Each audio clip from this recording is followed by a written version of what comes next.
দেখেন সরকারি নোট এবং ব্যাংক নোট যেটা, এই দুটার ভিতরে পার্থক্য আমি দেখাই। দেখেন আমাদের সরকারি নোট আছে হচ্ছে 1 টাকার নোট, 2 টাকার নোট, আর বর্তমানে 5 টাকার নোটও সরকারি নোট। আর ব্যাংক নোট আছে তার উপরে যে নোটগুলো সবগুলোই ব্যাংক নোট, আর কয়েন যতগুলো আছে সবই কিন্তু সরকারি কয়েন। ঠিক আছে, এখন এই দুইটার পার্থক্য আমি একটু দেখাই। জাস্ট এখানে দেখেন 50 টাকা একটা নোট, এটা একটা হচ্ছে ব্যাংক নোট। এখানে 50 টাকা নিচে লেখা দিতে বাধ্য থাকিবে, দিতে বাধ্য থাকিবে। আরেকটা বিষয় দেখাই আমি, 1 টাকার একটা নোট, এই যে বাংলাদেশের মনে হয় সব থেকে সুন্দরতম নোটের ভিতরে একটা, এই 1 টাকার নোট এবং 2 টাকার নোট, এটা হচ্ছে কিন্তু একটা সরকারি নোট। এখানে কিন্তু কোথাও আপনার ওই যে দিতে বাধ্য থাকিবেন কোনো কিছু নাই, এখানে স্বাক্ষর করছে অর্থ সচিব।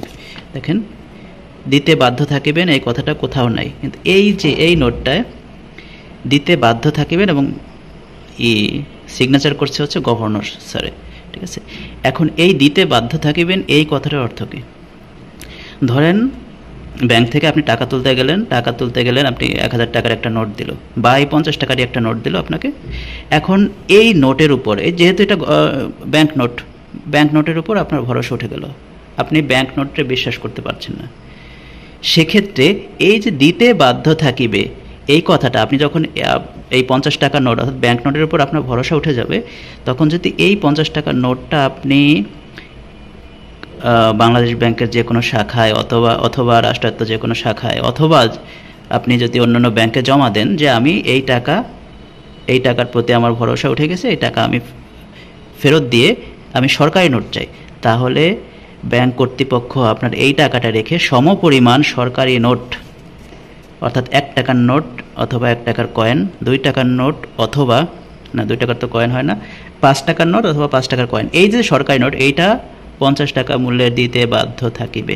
কিন্তু এই সরকারি নোটে দিতে বাধ্য থাকিবেন কথাটা কিন্তু উল্লেখ নেই, অর্থাৎ এই নোটের উপর আস্থা হারানোর কোনো সুযোগ নেই আপনার। এই যে সরকারি নোট, এই নোটের উপর কিন্তু আস্থা হারানোর কোনো সুযোগ নেই। আমি যদি বললাম যে আমি এই 1 টাকা নোটের উপর আস্থা হারাইছি, এটার পরিবর্তে আমার অন্য কিছু দেন, সম্ভব না। কিন্তু ব্যাংক নোট, এই নোটের উপর আস্থা হারালে আপনি যদি এটা ব্যাংক কর্তৃপক্ষকে দেন, আপনাকে এর সমপরিমাণ সরকারি নোট প্রদান করা হবে।